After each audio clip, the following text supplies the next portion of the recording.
Eran las 9 de la mañana del domingo 12 de enero del año 2003. En la calle Odontología número 57, en la colonia Copilco, Universidad de la Ciudad de México, una mujer de 46 años acababa de morir en su recámara. La acompañaba su marido, el entonces jefe de gobierno del Distrito Federal, y sus 3 hijos varones. Su nombre era Rocío Beltrán Medina. Llevaba 6 años padeciendo lupus eritematoso sistémico, una enfermedad autoinmune que ataca los tejidos del propio cuerpo, los riñones, los pulmones, las articulaciones, el corazón. Los últimos meses los había pasado en cama, en reposo absoluto. Esa mañana, su marido la había bajado en brazos del departamento hasta la ambulancia del ERUM que llegó a la calle. Le pusieron oxígeno. La intentaron reanimar. No hubo nada que hacer. El marido se llamaba Andrés Manuel López Obrador. 15 años después, se convertiría en presidente de México. Esa misma noche, los hijos de Rocío, llamados José Ramón, Andrés Manuel y Gonzalo, lo encontrarían escondido en un cuarto contiguo al velorio, sin querer ver a nadie, sin querer hablar con nadie. No se separaría del ataúd ni un minuto. Mujer, si tú tienes más de 60 años y estás escuchando este video en México o en Estados Unidos, quiero que te detengas un momento. Porque lo que te voy a contar hoy es la historia de cómo, mientras esa mujer se apagaba lentamente en su cama, mientras su esposo la cargaba en brazos hacia una ambulancia, mientras sus 3 hijos perdían a su madre, otra mujer ya estaba caminando por los pasillos de un edificio en Plaza de la Constitución, en un piso muy específico, el segundo piso. Hoy vas a descubrir 4 cosas que durante 20 años nadie en México se atrevió a contarte. Primero, lo que hacía exactamente esa otra mujer en el segundo piso del edificio del gobierno del Distrito Federal, mientras Rocío Beltrán pasaba sus últimos meses encerrada en un departamento de Copilco. Segundo, la fecha que cambió todo y por qué la primera esposa de López Obrador murió un día antes del cumpleaños número 34 de la segunda. Tercero, lo que decidieron los 3 hijos huérfanos de AMLO el día de la nueva boda de su padre y por qué durante 11 años vivieron en casas separadas. Y cuarto, lo que está pasando hoy, 23 años después, mientras la viuda olvidada descansa en Villahermosa y la otra mujer pide en silencio una nacionalidad europea que prometió despreciar. Te voy a avisar cuando llegue cada una. Pero para entender cómo fue posible que todo esto pasara delante de un país entero y nadie hiciera preguntas incómodas, necesitas conocer primero el mundo que lo permitió. Porque esta historia no empieza el 12 de enero del 2003 en Copilco. Empieza mucho antes. Empieza en un salón de clases de la Universidad Juárez Autónoma de Tabasco en 1977. Tú la recuerdas, aunque tal vez no sepas que la recuerdas. Si tienes más de 60 años y viviste en México durante los años 80 y 90, la viste muchas veces. No en revistas de espectáculos, no en programas de televisión. La viste en las fotografías de los periódicos cuando todavía no eran a color. Una mujer delgada, morena, con el cabello castaño recogido, parada un paso atrás del señor del bigote que daba discursos en Tabasco. La esposa silenciosa, la que no hablaba en cámara, la que sostenía a los niños mientras él subía a la tarima. Esa mujer había nacido el 21 de agosto de 1956 en Santiago de Teapa, un municipio chico del estado de Tabasco. Hija de don Gonzalo Beltrán Calzada y de doña Elena Noemí Medina García. Una niña de pueblo en una región que entonces estaba marcada por el calor, por el petróleo y por el caciquismo del Partido Revolucionario Institucional. Una región donde una mujer estudiaba sociología si tenía suerte. Si tenía mucha suerte. Teapa en los años 60 era un pueblo de calles polvorientas, casas de adobe encalado y un río que cruzaba a las afueras donde las mujeres lavaban ropa los domingos. Las niñas como Rocío crecían escuchando la marimba en los kioscos los fines de semana, comiendo plátano frito con queso y aprendiendo desde muy chicas a callar cuando los hombres hablaban en la mesa. Era un mundo distinto al de hoy. Un mundo donde una mujer joven que quería estudiar la universidad cargaba con la pregunta silenciosa de toda la familia. ¿Para qué? ¿Para qué tantos libros si al final te vas a casar? Si tú naciste en provincia, si tú fuiste la primera o la segunda de tu familia en pisar una universidad, entiendes perfectamente lo que Rocío tuvo que negociar en su casa para que la dejaran inscribirse en la UJAT. No fue un trámite. Fue una pelea de meses. Fue la conversación a media voz con la madre. Fue la promesa al padre de que no iba a defraudarlo. Fue el viaje en autobús a Villahermosa, con la maleta de cartón, sintiendo en el estómago el peso de todas las mujeres de su familia que no habían podido hacer ese viaje. En 1976, Rocío entró a la Universidad Juárez Autónoma de Tabasco. Tenía 19 años. En esa misma universidad, en la carrera de Sociología, daba clases un joven profesor de 23 años, recién egresado de la Universidad Nacional Autónoma de México. Se llamaba Andrés Manuel López Obrador. Era apenas 4 años mayor que ella. Era su maestro. Lo que pasó después es lo que pasaba mucho en aquellas universidades de provincia en los años 70.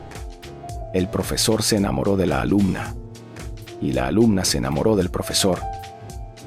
El 8 de abril de 1979 se casaron en Villahermosa. Ella tenía 22 años.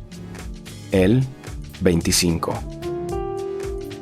Recuerda esa fecha, 8 de abril de 1979. La vas a necesitar para entender el final. Rocío fue, según todos los testimonios que existen, la mujer que hizo posible al político en el que López Obrador se convertiría. Ella fue quien lo empujó a no abandonar la militancia política cuando él ya estaba cansado y agobiado por las derrotas. Ella fue quien lo convenció de cambiar de partido, de salir del PRI y unirse al Partido de la Revolución Democrática cuando se fundó en 1989. Ella fue quien cargó a los 3 hijos por las plazas de Tabasco mientras él daba discursos. Quien manejaba el coche viejo familiar cuando él se subía a los autobuses con los productores de naranja. Quien lo esperaba a las 3 de la mañana cuando regresaba de las marchas. Tuvieron 3 hijos varones. José Ramón nació el 30 de marzo de 1981. Andrés Manuel, al que después llamarían Andy, nació el 21 de agosto de 1986, el mismo día del cumpleaños de su madre. Gonzalo Alfonso llegó después. 3 niños tabasqueños que crecieron escuchando a su padre hablar de política mientras su madre les preparaba la comida y les revisaba la tarea. En 1996, cuando él estaba a punto de convertirse en uno de los políticos más mediáticos de México, Rocío empezó a sentirse mal. Le dolían las articulaciones. Le aparecían manchas en la piel. Se le inflamaba el rostro. Los médicos la mandaron a hacerse análisis. Los resultados fueron malos. Lupus eritematoso sistémico. Una enfermedad que afecta a 1 de cada 2.000 mujeres en el mundo. Una enfermedad que en aquellos años tenía pocos tratamientos efectivos y los pocos que existían eran muy caros. Una enfermedad que ataca lentamente, en oleadas, en lo que los médicos llaman brotes. Pasaban semanas en que la enferma parecía estar bien. Y de pronto, sin aviso, los riñones empezaban a fallar. O los pulmones se llenaban de líquido, o el corazón perdía fuerza. Tú que estás escuchando, quizá conozcas el lupus de cerca. Quizá tienes una hija, una hermana, una amiga que lo padece. Quizá tú misma lo has tenido. ¿Sabes entonces lo que era para una mujer de 40 años en 1996 ser diagnosticada con esto? ¿Sabes lo que significaba ver cómo el cuerpo, ese cuerpo que había parido 3 veces, ese cuerpo que había aguantado las giras y los plantones y las ausencias del marido, se empezaba a romper por dentro sin avisar? En aquella época los tratamientos eran muy limitados. Cortisona en dosis altas, que hinchaba el rostro y dañaba los huesos. Inmunosupresores que dejaban a la paciente expuesta a cualquier infección. Largas hospitalizaciones cuando había brote agudo. Y siempre, la sombra de los riñones. Porque el lupus, cuando ataca los riñones, es una sentencia. La diálisis llega tarde o temprano. Y la diálisis, en aquellos años en México, era una cuestión de suerte hospitalaria y dinero. Cuenta uno de los pocos testimonios que existen sobre los últimos meses de Rocío, recogido por periodistas tabasqueños cercanos a la familia, que ella nunca dejó de pedirle a Andrés Manuel que no abandonara la política, que siguiera luchando, que recordara que la lucha de los pobres no podía depender de su tristeza personal, que ella iba a estar bien, que cuidara a los niños, que no se rindiera. Esa era Rocío. Esa era la mujer que estaba muriéndose mientras el segundo piso de Plaza de la Constitución se iba llenando de nuevas conversaciones. A partir de ese diagnóstico, Rocío dejó poco a poco de aparecer junto a su esposo en los actos públicos. Se quedó en casa. En la casa de la familia, primero en Tabasco, después en la Ciudad de México cuando él fue electo jefe de gobierno del Distrito Federal en el año 2000. El departamento de la calle Odontología, número 57, en la colonia Copilco Universidad. Un edificio modesto, sin lujos, cerca de Ciudad Universitaria.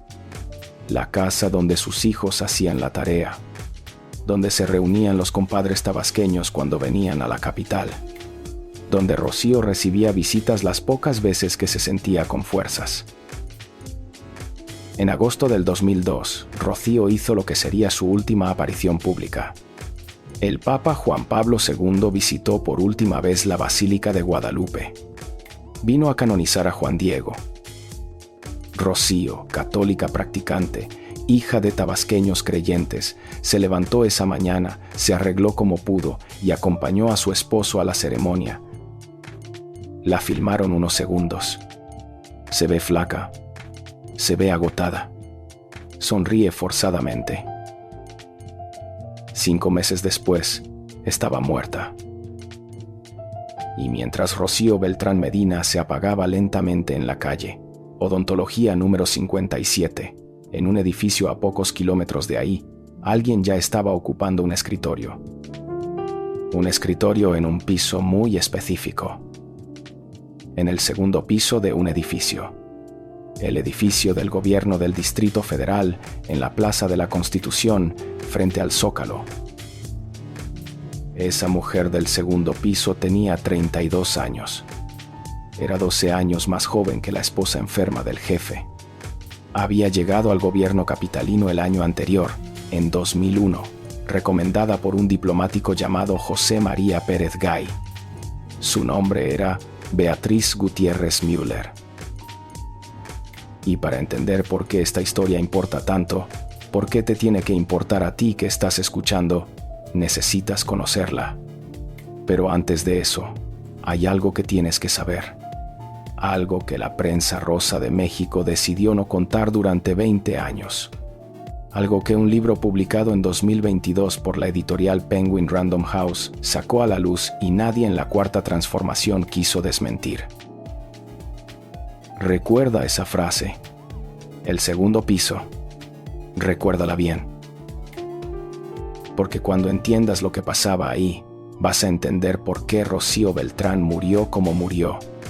Por qué sus 3 hijos durante años se negaron a sentarse en la misma mesa con la mujer que vino después. Y por qué hoy, en pleno año 2026, esa misma mujer está pidiendo en silencio la nacionalidad de un país al que ella misma exigió disculpas hace 7 años. Esta historia no es solo la historia de una mujer. Es la historia de cómo funciona el poder en México, de cómo se borra a las mujeres incómodas, de cómo la prensa rosa que destrozó a Angélica Rivera por unas casas decidió no escarbar en las vidas privadas de los políticos de izquierda, y de cómo, al final, los pecados que se esconden bajo el manto del poder siempre acaban saliendo.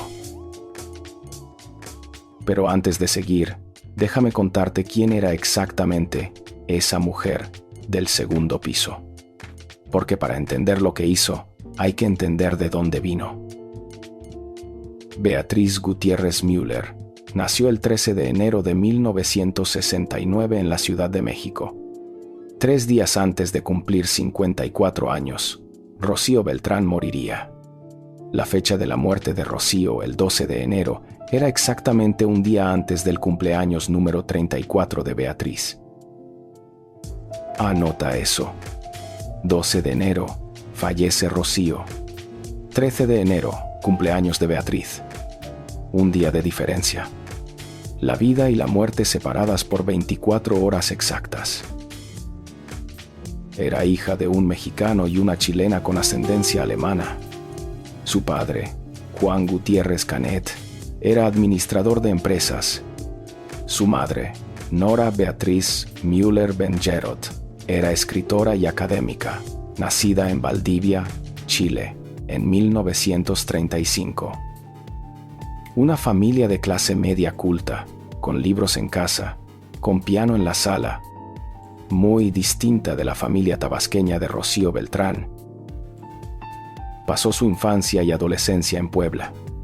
Estudió la carrera de comunicación en la Universidad Iberoamericana de Puebla, donde se graduó en 1998. Después, una maestría en literatura iberoamericana. Más adelante, un doctorado en teoría literaria por la Universidad Autónoma Metropolitana. Mujer brillante, mujer leída, mujer ambiciosa. En sus años de juventud, trabajó como periodista en El Universal de Puebla, en Página Regional, en Nexos. Después llegó a Argos Comunicación, la productora de Epigmenio Ibarra, ese productor de televisión que en los años 90 hacía las telenovelas distintas, las que hablaban de la calle. Fue en ese mundo, en el círculo de Pérez Gay, de Mastretta y de Ibarra, donde alguien decidió que esa joven mujer brillante y ambiciosa debía conocer al político tabasqueño que estaba subiendo en la izquierda mexicana. El intermediario fue José María Pérez Gay, un diplomático mexicano, intelectual, traductor de Karl Kraus y de Joseph Roth, amigo cercano de López Obrador, hombre de confianza. En el año 2001, cuando López Obrador acababa de convertirse en jefe de gobierno del Distrito Federal y necesitaba un equipo de comunicación, Pérez Gay le recomendó a la joven escritora. Beatriz Gutiérrez Müller entró como asesora de la Dirección de Difusión del gobierno capitalino. Su despacho quedó en el segundo piso del edificio antiguo de gobierno, frente al Zócalo. Para que entiendas el lugar exacto, querida espectadora, déjame describirte ese edificio. Está en Plaza de la Constitución número 2, frente a la Catedral Metropolitana. Es un edificio del siglo XVIII, originalmente del Ayuntamiento de la Ciudad de México. Tiene un patio interior con cantera rosa, escaleras de piedra que crujen al caminar, puertas de madera oscura con manijas de bronce. El segundo piso es donde tradicionalmente está el despacho del jefe de gobierno, sus asesores más cercanos, la sala de prensa. Es el corazón del poder capitalino. Ahí se decide qué se comunica al país y qué no. Ahí se redactan los discursos. Ahí se preparan las conferencias matutinas. A ese piso fue Beatriz Gutiérrez Müller en 2001. Y de ese piso, según el testimonio del libro de Elena Chávez, calculaba sus alcances laborales y personales. Tenía 32 años. López Obrador tenía 47. 15 años de diferencia. Él estaba casado, llevaba 22 años con Rocío y ella estaba gravemente enferma. Ese era el escenario. Esos eran los personajes. Lo que pasó después, lo que pasó exactamente en ese segundo piso, lo desarrollaremos en un momento. porque ahí está lo primero que te prometí. Ya viene. Pero antes, quiero que entiendas el mecanismo. Quiero que entiendas la maquinaria política mexicana de aquellos años, porque sin ese contexto nada de lo que viene tiene sentido. En México, durante décadas, hubo un pacto invisible entre la prensa y los políticos. Un pacto que nadie firmó, pero que todos respetaban. Las vidas privadas de los presidentes y de los aspirantes a la presidencia eran sagradas. No se tocaban, no se escarbaban, no se publicaban. Ese pacto protegió a López Mateos, a Echeverría, a López Portillo, a De la Madrid, a Salinas, a Zedillo. Hijos extramatrimoniales, amantes, casas misteriosas, viajes inexplicables. Todo eso existía, todos lo sabían, y nadie lo publicaba. Cuando Vicente Fox llegó al poder en el año 2000, ese pacto empezó a romperse, pero solo a medias. Marta Sahagún fue cuestionada, sí, pero por sus hijos del primer matrimonio y por sus negocios, no por su vida íntima. Cuando Enrique Peña Nieto llegó a Los Pinos en 2012, el pacto se hizo pedazos. Su esposa, Angélica Rivera, la gaviota, fue triturada por la prensa.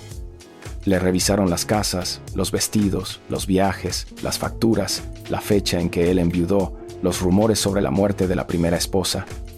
Fue una masacre mediática. Recuerda lo que se publicó de Angélica Rivera. La famosa Casa Blanca de las Lomas de Chapultepec. Los $7 millones.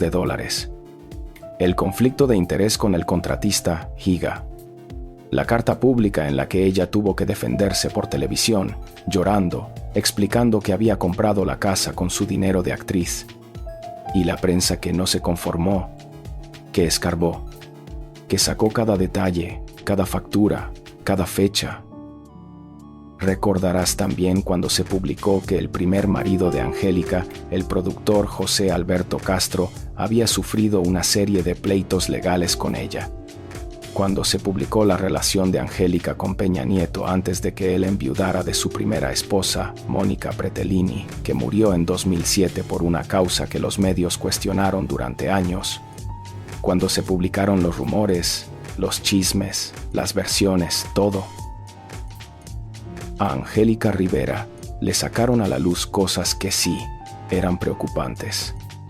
Pero también le sacaron a la luz cosas que en cualquier otra primera dama del PRI o del PAN se hubieran considerado privadas. La hostilidad de la prensa contra la gaviota no tuvo precedente en México. Y aquí viene la pregunta incómoda. ¿Por qué con Beatriz Gutiérrez Müller no pasó lo mismo? ¿Por qué la prensa mexicana, esa misma prensa que destrozó a Angélica Rivera por una Casa Blanca, decidió no investigar a fondo lo que había pasado en el segundo piso del gobierno del Distrito Federal entre 2001 y 2003? ¿Por qué se decidió que la vida privada del candidato de la izquierda era intocable, pero la del candidato del PRI era carne de portada? Esa es la pregunta que va a recorrer todo lo que te voy a contar. Esa es la pregunta que el periodismo mexicano nunca quiso responder. Pero hoy, 12 de mayo del año 2026, después de un sexenio entero de Andrés Manuel López Obrador como presidente de México, después del retiro de él a Palenque y de los rumores sobre la doctora Müller en La Moraleja de Madrid, ya podemos contar la historia completa. Mujer, si estás escuchando este video, es porque tú también sospechaste.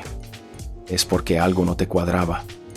Es porque algo en esa historia oficial te olía a perfume barato sobre una mancha vieja. Sigue escuchando, porque lo que viene te va a sacudir. Volvamos al segundo piso. Para entender lo que ahí pasaba, necesitamos recurrir a un testimonio. Un testimonio publicado en el año 2022 por la editorial Penguin Random House en su sello Grijalbo. Un libro escrito por una mujer llamada Elena Chávez, que durante casi 18 años fue esposa de César Yáñez, el operador más cercano de López Obrador, el hombre que estaba a su lado en cada gira, en cada mitin, en cada decisión. El libro se llama El Rey del Cash, y tiene prólogo de la periodista Anabel Hernández, una de las investigadoras más respetadas de México. Elena Chávez vio todo. Estuvo dentro. Conoció a Rocío Beltrán, a quien describió en sus páginas como, cito textualmente, una mujer discreta y hogareña. Conoció a los 3 hijos. Y conoció a Beatriz Gutiérrez Müller cuando ésta era todavía empleada del gobierno capitalino. En su libro, Elena Chávez escribió esto. Y aquí no estoy interpretando. Estoy citando palabras que aparecen impresas en un libro publicado por la editorial más grande del mundo. Beatriz Gutiérrez Müller, escribió Elena Chávez, trabajaba en el 2º piso del edificio de gobierno de la Ciudad de México y desde ahí calculaba sus alcances laborales y personales. Y después agregó la frase que durante años nadie en México se atrevió a repetir en voz alta. Cito de nuevo textualmente. Furtivamente y en secreto mantenía una relación sentimental con López Obrador simultánea al matrimonio de este con Rocío. Simultánea. Esa es la palabra. Simultánea al matrimonio de él con Rocío. Simultánea a la enfermedad de Rocío. Simultánea al lupus que se la estaba comiendo viva. Eso está escrito en una página de un libro que vendió decenas de miles de ejemplares y que la editora Penguin Random House publicó después de haber pasado los procesos legales correspondientes. Si esa afirmación fuera difamatoria, si fuera falsa, si fuera calumnia, Andrés Manuel López Obrador, Beatriz Gutiérrez Müller o cualquiera de las personas mencionadas habrían demandado. Y habrían ganado. Porque las leyes mexicanas protegen el derecho al honor. No hubo demanda. No hubo desmentido formal. No hubo ni siquiera una respuesta pública de los aludidos. Solo hubo silencio. Y aquí viene lo primero que te prometí. Aquí viene la primera promesa. Lo que hacía Beatriz Gutiérrez Müller en ese 2º piso mientras Rocío Beltrán pasaba sus últimos meses encerrada en Copilco. Quizá tú también conoces lo que es ser la mujer que espera en casa mientras su marido trabaja hasta tarde. Quizá tú también recuerdas haber visto, hace muchos años, esa secretaria nueva con la que tu esposo decía que solo cruzaba 2 palabras. Quizá tu hermana, tu vecina, tu amiga vivió esto. Quizá nadie en la familia se atrevió a contarte lo que en realidad sabían todos. Lo que vas a escuchar ahora es exactamente eso, pero en escala nacional, con un futuro presidente de México y una esposa que se moría de lupus. Según el testimonio de Elena Chávez, recogido en su libro, la relación entre Beatriz y Andrés Manuel empezó cuando ella todavía era empleada del gobierno capitalino y él seguía casado con Rocío. Comenzó como una cercanía profesional, reuniones largas en la oficina del 2º piso, asesorías sobre los discursos, sobre los comunicados, sobre la imagen pública del jefe de gobierno. Beatriz era brillante, lo es. Tenía talento para la palabra. Sabía escribir. Y a López Obrador, según los testimonios, le impresionaba esa capacidad de redactar con claridad lo que él pensaba pero no acababa de poner en orden. Lo que la oficina veía empezó a ser otra cosa. Largas conversaciones a puerta cerrada, comidas privadas, viajes de trabajo compartidos, llamadas a horas en las que no había trabajo. Elena Chávez cuenta un episodio específico en su libro. Un día entró sin tocar a la oficina donde estaba su entonces esposo César Yáñez. La puerta estaba entreabierta. Adentro encontró, según sus palabras, a su esposo y a Beatriz Gutiérrez Müller demasiado juntos, muy cerca del librero. El detalle es ilustrativo del ambiente del 2º piso. Allí, los espacios físicos entre las personas se acortaban con naturalidad. Allí se construían las complicidades del círculo cercano al jefe. Mientras todo esto pasaba en el 2º piso, en Copilco las cosas iban mal. Muy mal. El lupus de Rocío entró en su última fase. Los riñones empezaron a fallar. Los médicos le recomendaron reposo absoluto. Las visitas se redujeron a la familia más cercana. En los últimos meses, según recuerdan algunos de los pocos que la vieron, ya casi no se levantaba de la cama. Solo veía a sus 3 hijos y esperaba a su marido por las noches. El marido llegaba tarde. Cuando llegaba, recuerda esta escena. Recuérdala bien.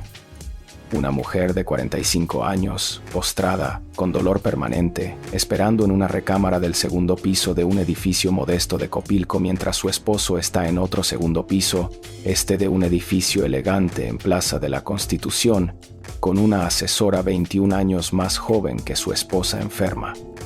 2 segundos pisos, 2 mujeres, un mismo hombre, y la enferma sin saberlo. El 12 de enero del año 2003, alrededor de las 9 de la mañana, Rocío Beltrán Medina tuvo el paro respiratorio que le quitó la vida. 46 años cumplidos. 24 años de matrimonio. 3 hijos que la lloraron. López Obrador estaba en casa esa mañana. Había planeado un viaje a Campeche para apoyar al candidato del PRD a la gubernatura. Iba a salir hacia el aeropuerto. Cuando los hijos lo llamaron, regresó corriendo.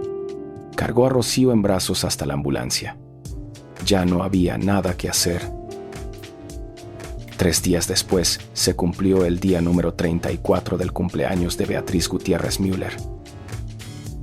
¿Coincidencia? Sí, claro. La fecha de muerte de una persona no la decide nadie. Es un hecho biológico. Es la enfermedad la que decide. Pero hay coincidencias que duelen.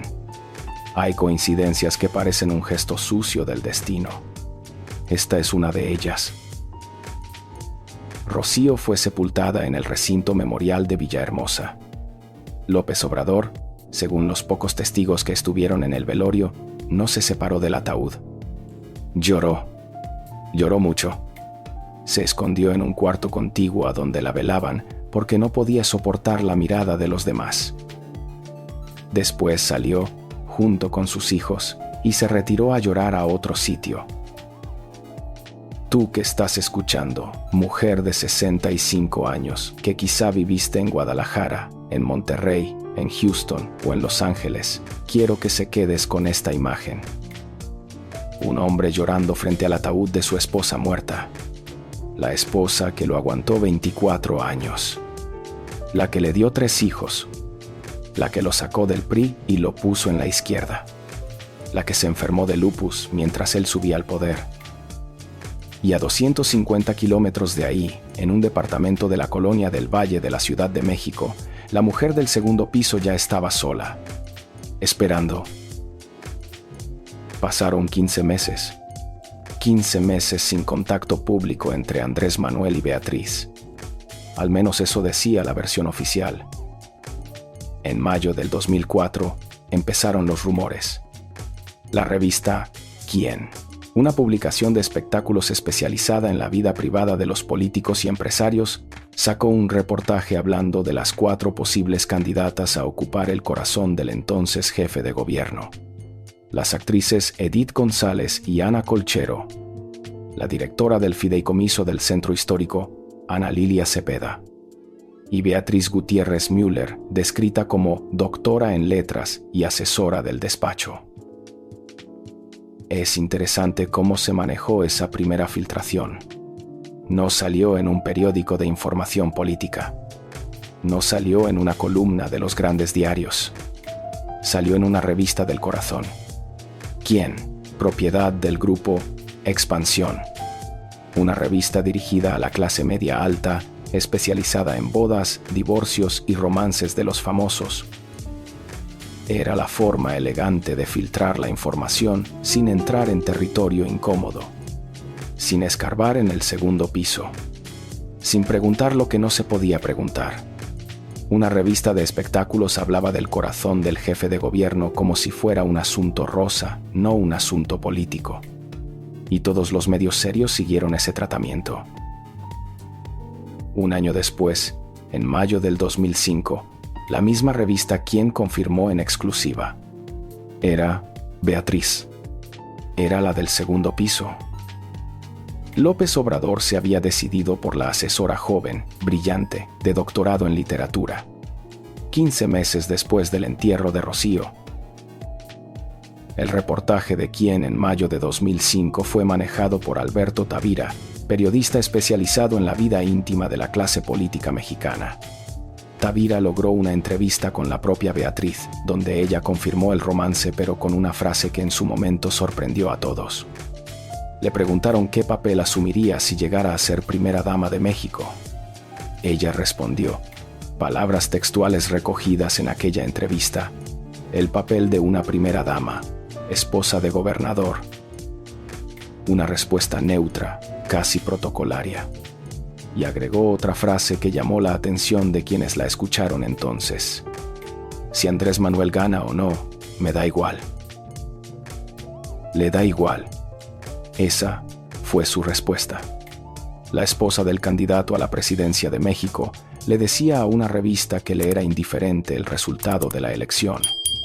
Una frase que solo se entiende, en retrospectiva, sabiendo lo que vino después. Pero el dato más incómodo, el dato que Elena Chávez sacó a la luz en 2022, es que esa relación no había empezado en mayo de 2004. No había empezado 15 meses después del entierro. Había empezado antes. Mucho antes. ¿Cuándo exactamente? No se sabe con precisión. Lo que sí se sabe, según el testimonio publicado, es que era simultánea al matrimonio. Era simultánea a la enfermedad. Era simultánea a los últimos meses de Rocío Beltrán en la cama de Copilco. Antes de seguir, quiero hacer una pausa contigo.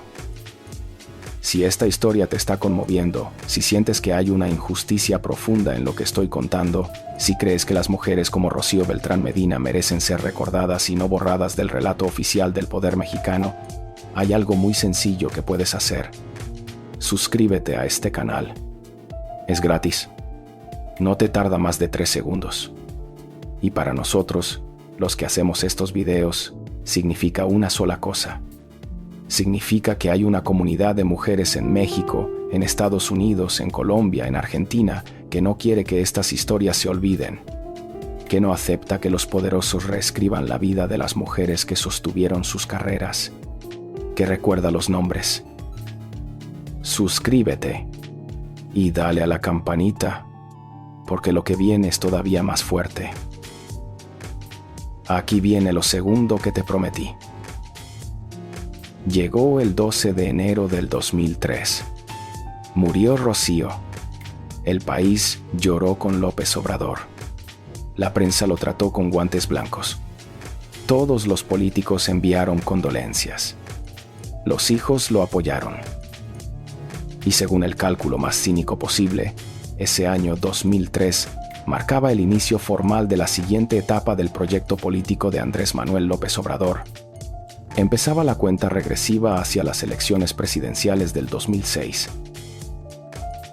¿Y Beatriz? ¿Qué hizo Beatriz en esos meses inmediatos? Algo muy específico. Algo que César Yáñez, según el libro de Elena Chávez, le contaría a su esposa años después. Beatriz se mudó. Se cambió de despacho dentro del mismo gobierno capitalino. Aunque seguía como asesora, dejó la dirección de difusión y se trasladó a la sección de asuntos internacionales. Y físicamente cambió de edificio. Salió del edificio principal del gobierno del Distrito Federal en Plaza de la Constitución y se mudó a las oficinas que el gobierno capitalino tenía en San Ángel. Lejos del cuartel general, lejos de las miradas, lejos del rumor. Pero el rumor ya estaba en marcha. Y poco después, según el mismo libro, Beatriz se vio obligada a renunciar al gobierno capitalino por completo. Por un doble motivo. 1. Un escándalo de sueldos excedidos que afectó a varios de los asesores cercanos del entonces jefe de gobierno. 2. Porque entre ella y López Obrador, en palabras del propio Yáñez recogidas en el libro de Elena Chávez, existía más que una relación laboral. Recuerda esa frase. más que una relación laboral. Esa frase no viene de un columnista de oposición. Es la frase atribuida a César Yáñez, el operador más cercano de López Obrador durante los últimos 20 años. Es la frase que su propia esposa, Elena Chávez, recogió por escrito en un libro publicado por la editorial más grande del mundo. Después de la renuncia de Beatriz al gobierno capitalino, las cosas siguieron, pero en secreto. Se veían a escondidas, según lo que cuenta Elena Chávez. López Obrador, ya viudo, podía hacer lo que quisiera con su vida sentimental, pero por alguna razón eligió esconderse. ¿Por qué se escondió? Esa es una pregunta que merece respuesta. Hay dos hipótesis. La primera, política. Estaba a 1 año y medio de las elecciones presidenciales del 2006. Mostrar públicamente a una nueva pareja, joven, hermosa, con el cadáver de la viuda Rocío todavía fresco en Tabasco, habría sido catastrófico para su imagen de hombre común, austero, padre de familia. Su estrategia política se basaba en la cercanía con la gente sencilla. Una historia romántica con su asesora de literatura era veneno electoral. Piensa lo que habría pasado si la prensa hubiera publicado entonces, en 2003, lo que se publicaría 20 años después: que el candidato a la presidencia, recién enviudado de una mujer que había muerto de lupus, llevaba ya una relación con una asesora 21 años menor, doctora en literatura, recomendada por un diplomático del círculo intelectual. El escándalo lo habría hundido. Sus electores naturales, los pobres de Tabasco, los maestros del SNTE, las amas de casa de Iztapalapa, no le habrían perdonado esa imagen. Habría sido el fin de su proyecto político. Lo sabía él. Lo sabía Beatriz. Lo sabían en el equipo de campaña. La segunda hipótesis, familiar. Tenía 3 hijos varones que acababan de perder a su madre. José Ramón tenía 21 años. Andrés Manuel 16.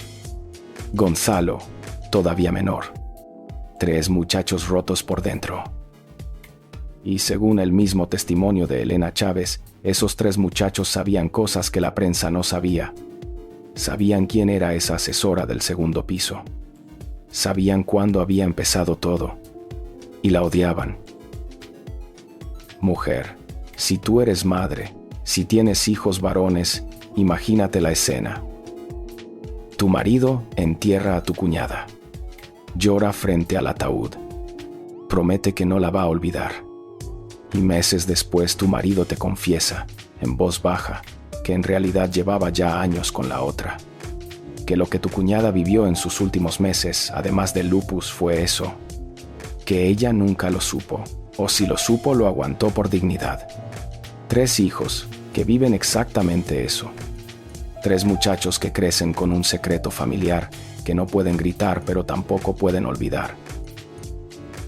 Hay testimonios recogidos por la propia Elena Chávez y por otros periodistas a lo largo de los años que apuntan a que los hijos de Rocío Beltrán tuvieron, durante años, una relación gélida con Beatriz Gutiérrez Müller. Hasta el día de hoy, en las pocas fotografías familiares conjuntas que se han publicado, se aprecia esa distancia. Una distancia que no es de tiempo, es de algo más profundo, de algo no dicho. En los años en que López Obrador fue presidente, sus hijos aparecieron poco en público con Beatriz, cada uno por su lado. Beatriz por un lado con Jesús Ernesto, los hijos López Beltrán por otro lado con sus parejas, y el presidente saltando entre ambos mundos sin lograr unirlos del todo. Eso era el ambiente en la familia López Beltrán a partir del 2003. Y aquí entra el mecanismo del que te hablaba antes. El silencio institucional. El pacto entre la prensa y los políticos de izquierda. Porque entre el 2003 y el 2006, durante los años en que se construyó el primer intento presidencial de López Obrador, ningún medio mexicano importante investigó a fondo cómo había empezado realmente su relación con Beatriz Gutiérrez Müller.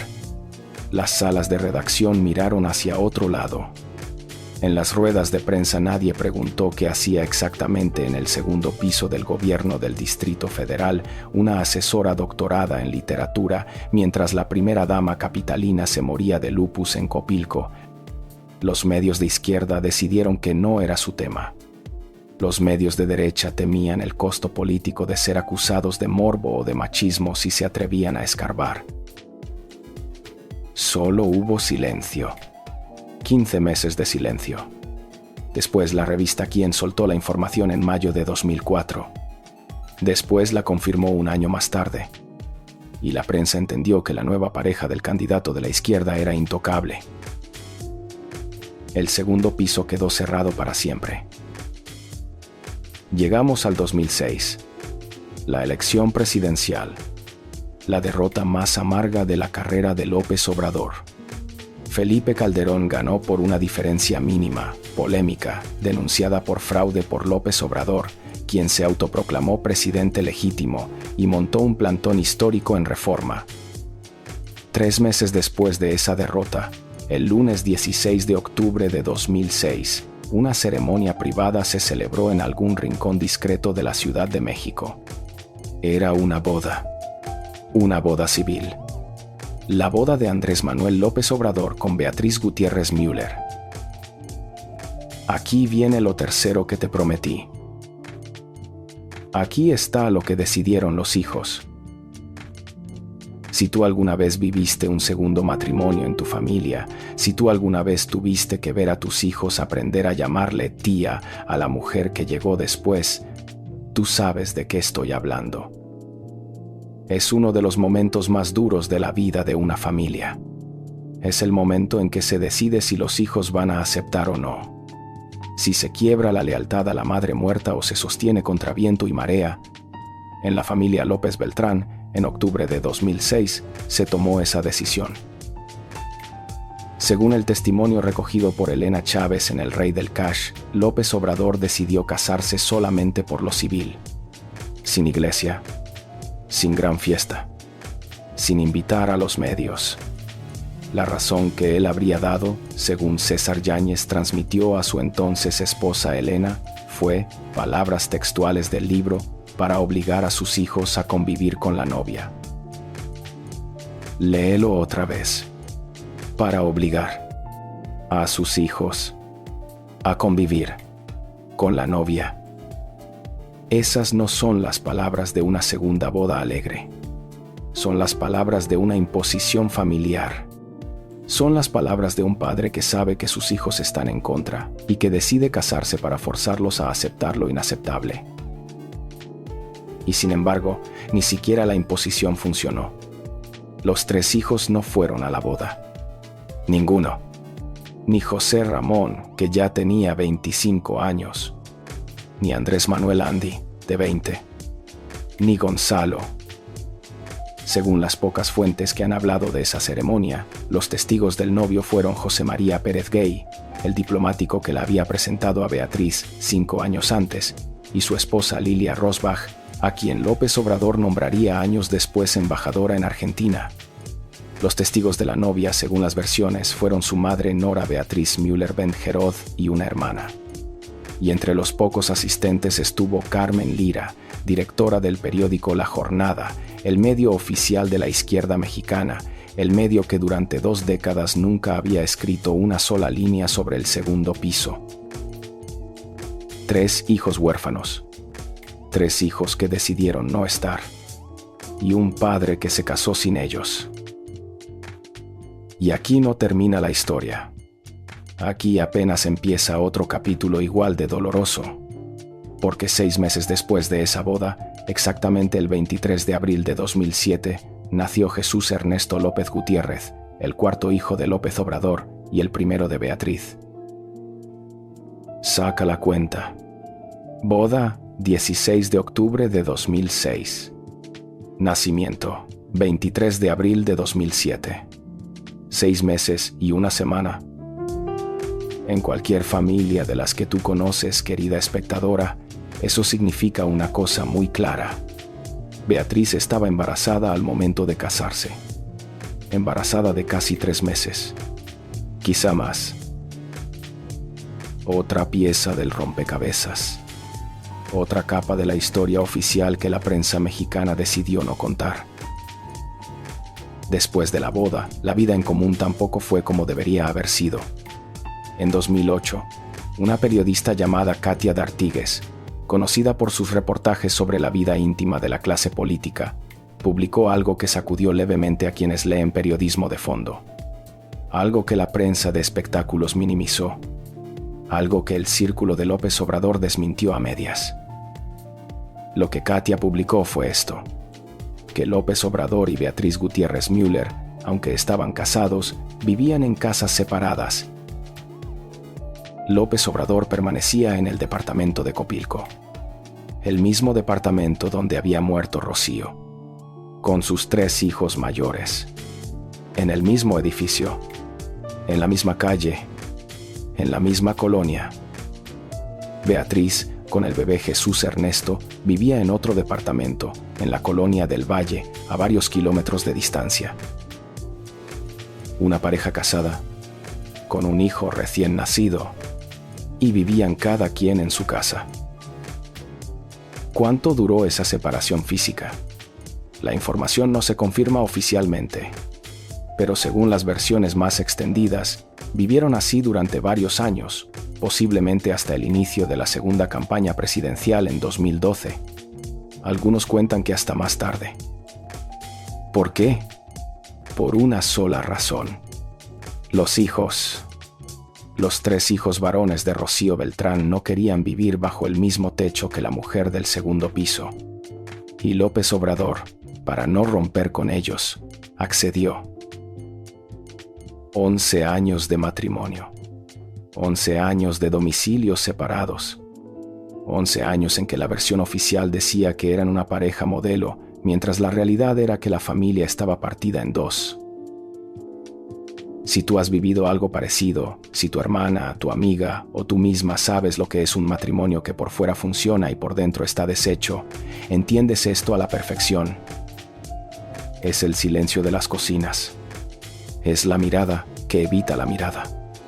Es la fotografía familiar donde sonríen pero no se tocan. Eso fue, según múltiples testimonios, lo que vivió la familia López Beltrán Gutiérrez Müller durante más de una década. ¿Y qué quedó de Rocío Beltrán Medina mientras tanto? Algo muy concreto.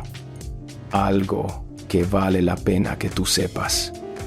Porque demuestra que los hijos no la olvidaron, aunque su padre se hubiera casado 6 meses antes del nacimiento de su medio hermano. Los 3 hijos de Rocío Beltrán crearon, en 2019, una pequeña empresa familiar, una marca de chocolates.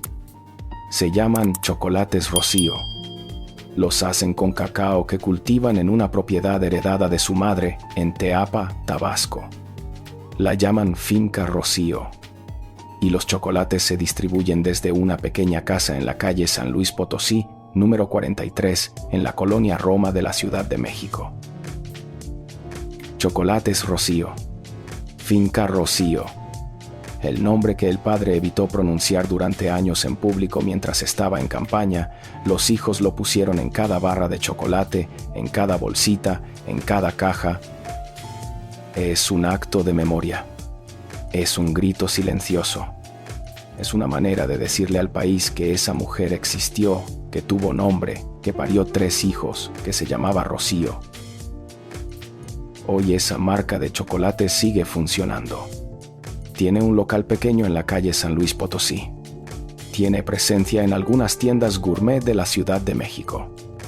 Y los 3 hijos López Beltrán, ya adultos, casados algunos, con sus propias vidas, mantienen la finca de Teapa y el negocio como un pequeño tributo a la madre que perdieron a los 21, 16 y todavía menos años. José Ramón López Beltrán hoy es abogado. Ha sido tema de polémicas propias durante el sexenio por la Casa Gris de Houston, en la que vivió con su esposa estadounidense Caroline Adams. Andrés Manuel Andy López Beltrán es politólogo, dirigente nacional de Morena. Gonzalo Alfonso es el menos público de los 3. Cada uno con su vida, pero todos con el apellido de la madre y el nombre de la finca en Tabasco.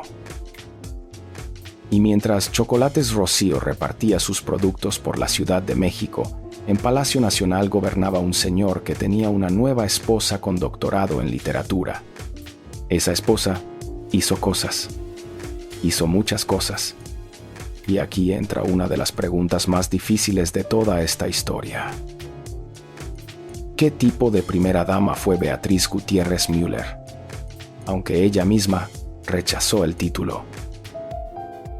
Lo rechazó el día 1 de octubre de 2018, en un mitin en Minatitlán, Veracruz. Cito sus palabras textuales, recogidas por múltiples medios. Tenemos que comenzar a pensar y actuar diferente. Pongamos fin a la idea de la primera dama, porque en México no queremos que haya mujeres de primera ni de segunda. Hermosa declaración. Sonó a feminismo de izquierda. Sonó a ruptura con la imagen de Marta Sahagún y Angélica Rivera. Sonó moderna. Pero el feminismo de Beatriz Gutiérrez Müller, durante los 6 años del sexenio, tuvo episodios que pusieron en duda esa declaración inicial. El 1 de julio del año 2020, un usuario de Twitter le preguntó a Beatriz, en un tuit público, cuándo iba a atender personalmente a los padres de los niños con cáncer que llevaban meses protestando por la falta de medicamentos oncológicos pediátricos en México. La falta de medicamentos había generado una crisis humanitaria. Niños con leucemia sin sus quimios. Padres acampando frente a Palacio Nacional. Madres exigiendo respuestas. Beatriz Gutiérrez Müller, doctora en literatura, esposa del presidente de la República, respondió esto. Palabras textuales recogidas por El Informador, Animal Político y otros medios antes de que ella borrara el tuit. No soy médico, a lo mejor usted sí. Ande, ayúdelos. No soy médico. Ande, ayúdelos. A las madres de los niños con cáncer. Mujer, si tú has tenido un hijo o un nieto enfermo, si tú has esperado en un hospital público horas por una consulta, si tú alguna vez tuviste que pedir prestado para un medicamento que el seguro no tenía, tú sabes exactamente lo que sintieron esas madres al leer esa respuesta. Sintieron desprecio, sintieron rabia, y un país entero, ese día, vio quién era realmente la mujer que decía no querer ser primera dama. Borró el tuit horas después. Puso candado a su cuenta. Nunca se disculpó formalmente. Esa fue una. Hubo más. A principios de junio de 2020, durante los peores meses de la pandemia del COVID en México, un analista político llamado Alejandro Hope publicó una columna cuestionando por qué López Obrador daba sus mensajes desde el patio de Palacio Nacional en lugar de hacerlo desde su despacho. Un comentario menor, profesional, técnico. Beatriz Gutiérrez Müller respondió desde su cuenta de Twitter. Cuando usted se postule y triunfe, lo puede hacer desde su oficina. La esposa del presidente respondiéndole con sarcasmo a un columnista que cuestionaba un detalle protocolario. Un nivel de hostilidad que en cualquier otro gobierno habría sido tema de discusión en las primeras planas durante semanas. En este, fue noticia de un día. Hubo también el pleito famoso con Chumel Torres, el comediante mexicano de derecha que durante años se burló de López Obrador con sarcasmo grueso. En sus monólogos llegó a llamar a Beatriz Gutiérrez Müller Chocoflán por su apariencia. El apodo cruzó las redes. Se hicieron memes. Y Beatriz, en lugar de ignorar como hizo Marta Sahagún cuando le decían la Sahagundulada, o como Angélica Rivera cuando le decían gaviota, entró al pleito personalmente, denunciando misoginia y racismo. Lo cual era cierto. Pero el costo político de meterse en peleas con comediantes fue alto. Hubo también el episodio del costo del viaje por Europa. En agosto de 2022, durante el sexenio, Beatriz Gutiérrez Müller realizó una gira por varios países europeos con el objetivo declarado de buscar la repatriación de piezas arqueológicas mexicanas que estaban en museos europeos. Visitó España, Italia, Austria, Alemania, Suecia. El viaje generó polémica por su costo, que la oposición estimó en varios millones de pesos. El gobierno se negó a transparentar las cifras exactas. Durante ese viaje, Beatriz fue retratada por la revista Hola de España en un reportaje con fotografías cuidadas en escenarios palaciegos. Una primera dama mexicana que había renunciado al título de primera dama por considerarlo clasista, apareciendo en una revista frívola europea.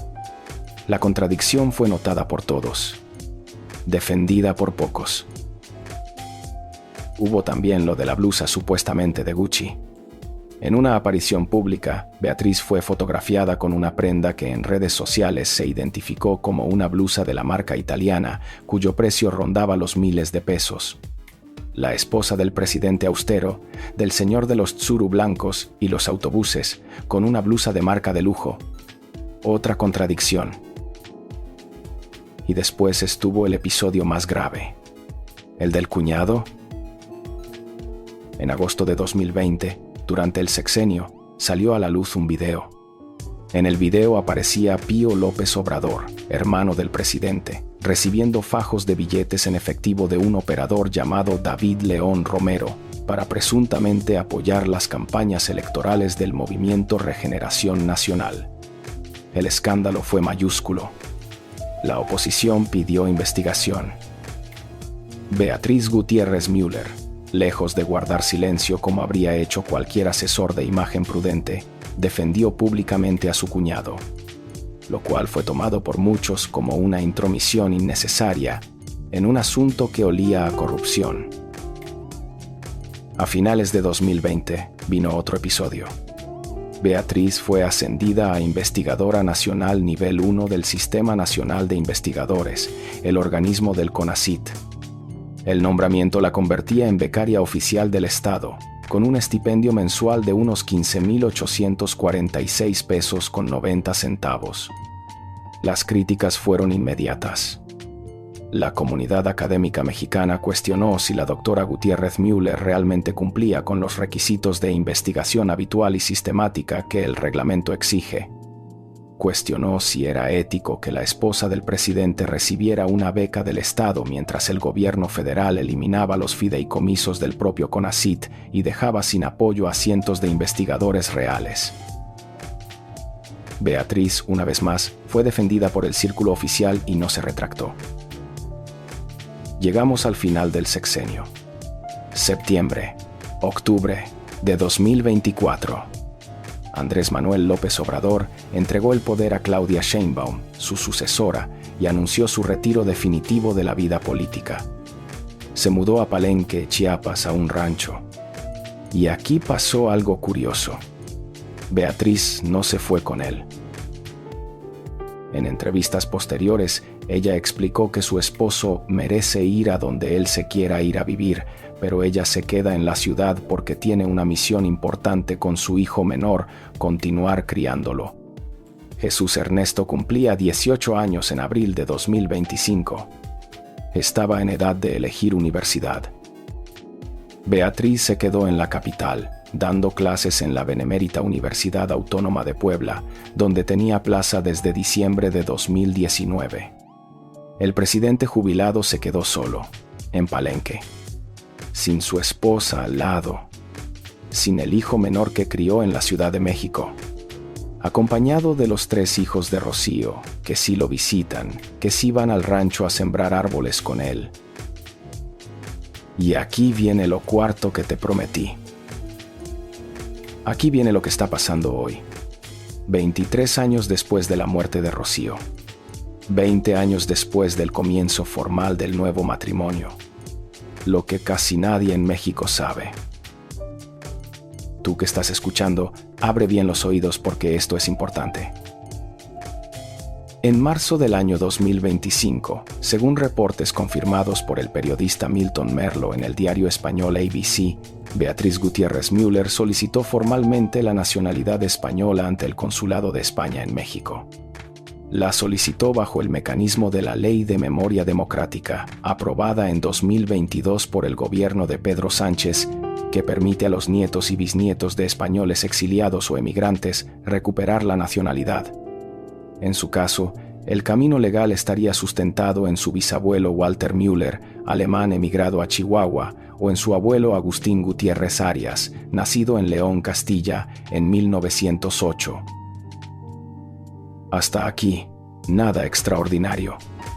Miles de mexicanos solicitan la nacionalidad española cada año bajo esta ley. Es legal, es legítimo, es aprovechar un beneficio que ofrece otro país. El problema es otro. El problema es la coherencia. Porque la misma Beatriz Gutiérrez Müller, que en marzo del 2025 solicitó en privado y en silencio la nacionalidad española, es la misma Beatriz Gutiérrez Müller que en marzo del año 2019, en pleno inicio del sexenio de su marido, escribió y promovió una carta dirigida al rey Felipe VI de España, exigiéndole públicamente que se disculpara por los crímenes de la conquista contra los pueblos indígenas de México. La misma que durante 6 años llamó a España esa monarquía colonialista y a sus medios calumniadores profesionales de la derecha más rancia.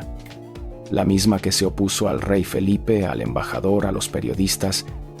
La misma que llegó a decir, en una entrevista en 2022, que España debía pedir perdón antes que pedir relaciones diplomáticas normales. Esa misma mujer, 6 años después, pide la ciudadanía del país al que ella exigió disculpas. Esa carta del 2019 la firmó Andrés Manuel López Obrador como presidente, pero todos los analistas mexicanos coincidieron entonces en que la pluma detrás del texto era la de su esposa. El estilo era el suyo. Las referencias literarias eran las suyas. El tema, la reivindicación histórica, era una de sus obsesiones académicas. Beatriz Gutiérrez Müller construyó durante el sexenio una identidad pública de defensora de los pueblos originarios, de crítica del eurocentrismo, de embajadora cultural de México frente a Europa.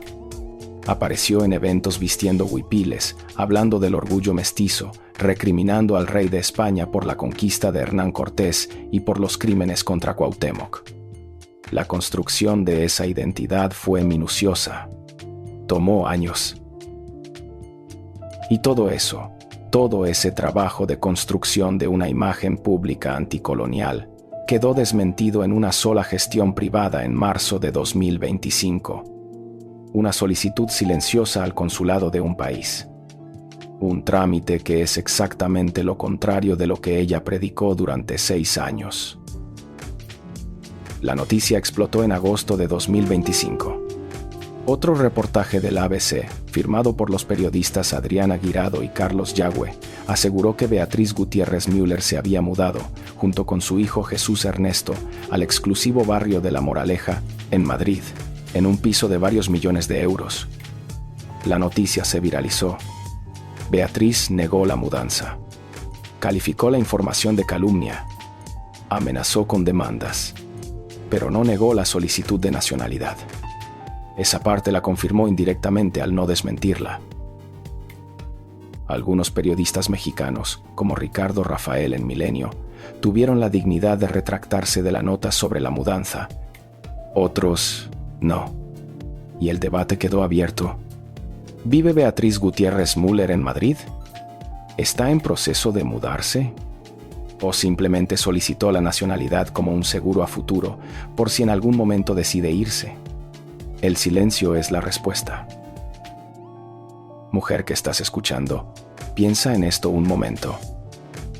La esposa del presidente que durante 6 años predicó contra la monarquía española, que durante 6 años pidió disculpas en nombre de los pueblos indígenas, que apareció en eventos rodeada de huipiles y rebozos, hablando del orgullo de lo mexicano. Esa misma mujer, terminado el sexenio, pide en secreto la nacionalidad de la corona que tanto criticó. Eso es lo que hizo Beatriz Gutiérrez Müller en marzo de 2025. En silencio, sin avisar, mientras su marido se mudaba a Palenque a sembrar árboles. Y aquí está, Finalmente, la pieza que faltaba, porque ahora ves toda la fotografía completa. Una mujer que llegó al segundo piso del gobierno del Distrito Federal en 2001, que estableció una relación, según el testimonio de un libro publicado por Penguin Random House, simultánea al matrimonio enfermo de su jefe, que vio cómo se moría una primera esposa de Lupus en un departamento de Copilco mientras ella ocupaba un escritorio en Plaza de la Constitución, que se casó 15 meses después del entierro, embarazada de 3 meses, que durante 11 años vivió en una casa distinta a la de su marido y sus hijastros, que fue primera dama sin querer el título pero ejerciendo el poder, que escribió cartas exigiendo disculpas al rey de España y que ahora, en silencio, pide su nacionalidad. Esa es la historia completa. Esa es la mujer del segundo piso. Pero esta historia no se cierra todavía, porque hay algo más, algo que necesitas saber antes de que apagues este video. Mientras Beatriz Gutiérrez Müller construía su biografía oficial de feminista silenciosa, doctora en letras, escritora rebelde, intelectual de izquierda, los 3 hijos de Rocío Beltrán Medina construían otra cosa. Construían un negocio familiar pequeño. Construían una memoria. Construían chocolates con el nombre de su madre. Y en una calle del centro de Villahermosa, en el recinto memorial de Tabasco, hay una tumba, la tumba de Rocío Beltrán Medina. Andrés Manuel López Obrador, ahora retirado en Palenque, va de vez en cuando a esa tumba, se sienta, pone flores. En el Día de Muertos de 2018, recién electo presidente, escribió un mensaje que se viralizó. Dijo, palabras textuales que están en sus redes sociales y que cualquiera puede consultar, que Rocío caminó de la mano con él y recorrió Tabasco cuando inició el movimiento de izquierda, que lo ayudó en los momentos más difíciles. Eso lo dijo el 12 de noviembre de 2018, 15 años después de su muerte. En el Día de Muertos, con su esposa Beatriz presente, con su hijo Jesús Ernesto presente. Lo dijo en voz alta y se lo agradeció, pero no fue el reconocimiento de un fracaso íntimo, fue el reconocimiento público de una deuda con la mujer que había muerto creyendo todavía en él, o que quizá había muerto sabiendo todo y callándose, como callaron tantas mujeres de su generación. Y aquí entra una de las preguntas más difíciles de toda esta historia. Rocío Beltrán Medina, en sus últimos meses de vida, ¿sabía lo que pasaba en el segundo piso? ¿Sabía quién era esa asesora doctorada en literatura? Nunca lo sabremos con certeza, porque ella nunca habló de ese tema, porque ella se llevó esa pregunta a la tumba, y porque los testimonios de Elena Chávez, aunque son testimonios serios y publicados por una editorial reconocida, son testimonios de oídas, recogidos a través de su esposo César Yáñez. Lo que sí sabemos es esto. En Tabasco, en los pueblos del sureste mexicano, en aquellos años, una mujer enferma de lupus, casada con un político ambicioso y rodeada de comadres que la querían, era muy difícil que no se enterara de lo que se rumoraba en los pasillos. Imposible es una palabra fuerte, pero muy difícil sí. Quizá lo supo, quizá cayó, quizá lo aguantó con la dignidad de las mujeres tabasqueñas, esas mujeres que aprendieron desde niñas que el matrimonio no se discute en la mesa. Quizá esa última conversación con su marido, antes del paro respiratorio del 12 de enero, fue una conversación de perdón silencioso, o de cuentas pendientes, o de ambas cosas. Solo ellos dos lo saben. Y uno de los dos ya no está. Pero hay algo que sí sabemos con certeza. Algo documentado, publicado, verificado. Mientras Rocío Beltrán Medina se moría en Copilco, en la calle Odontología número 57, en el segundo piso de aquel departamento modesto, en la recámara donde había criado a 3 hijos varones, alguien más ocupaba un escritorio en otro segundo piso. En el segundo piso del edificio del gobierno del Distrito Federal en Plaza de la Constitución, una mujer brillante, ambiciosa, con doctorado en literatura. Una mujer que, según el libro de Elena Chávez, desde ahí calculaba sus alcances laborales y personales. Dos mujeres, dos segundos pisos, un mismo hombre. Una historia que el periodismo mexicano y la prensa rosa decidieron no contar durante 20 años. El segundo piso. Esa es la frase que debías recordar. Esa es la frase con la que empezó esta historia. Esa es la frase con la que termina. Porque al final, después de 6 años de sexenio, después de un retiro en Palenque, después de una solicitud de nacionalidad española en secreto, después de un hijo que cumplió 18 años, después de 3 hijastros que nunca le dijeron mamá, después de una primera dama que no quiso serlo, lo que queda es esto. Una mujer muerta de lupus en Copilco, calle Odontología 57, en enero de 2003, sin saber del todo lo que pasaba en el segundo piso.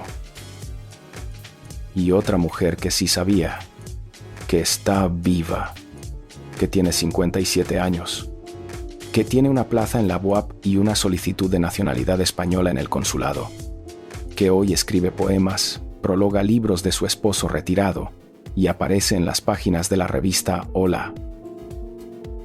Mi gente, mujeres de México, de Los Ángeles, de Houston, de Chicago, de Buenos Aires, de Bogotá, de Lima, de todos los lugares donde todavía se habla español y se llora en las telenovelas de la tarde.